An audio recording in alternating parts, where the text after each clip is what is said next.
Hello guys, कैसे हैं आप दोस्तों। आज हमारा फायर्स का 30 डे चैलेंज का डे 5 है।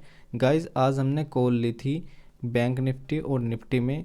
गाइस आज फायर्स में कुछ टेक्निकल एरर आया जिससे मैं अपनी ट्रेड को एग्ज़िट नहीं कर पाया। उसमें मुझे 500-600 रुपये का प्रॉफिट हो रहा था, मैं वहाँ पर एग्ज़िट नहीं कर पाया और वो देखते देखते मेरी ट्रेड लॉस में बदल गई। और मैंने उससे काफ़ी कोशिश की कि मैं वहाँ से निकल जाऊँ। मैंने उसको मैनुअली करके देखा लेकिन वो नहीं हुआ। काफ़ी मशक्क़त के बाद वो काफ़ी देर बाद मैं लॉस में मैनुअली स्टॉप लॉस टच करा के मैं वहाँ से बाहर निकला। तो गाइज़ आप देख सकते हैं मेरा आज का लॉस काफ़ी ज़्यादा है, 1575 रुपये। एक सिंगल लॉट में इतना लॉस काफ़ी ज़्यादा है और मैं इतना लॉस कभी होने नहीं देता, इतना बड़ा लॉस मैं कभी नहीं होने देता अगर वो वहाँ से एग्ज़िट हो गया होता। तो गाइज़ अब मैं आगे जो ट्रेड लूँगा वो मैं फायर्स में नहीं, मैं जीरोधा में लूँगा। और जो हमारा 30 डे चैलेंज है इसको हम कंटिन्यू जीरोधा में करेंगे। तो गाइज़ अब हम अगली ट्रेड जीरोधा में लेंगे। तो मिलते हैं नेक्स्ट वीडियो में।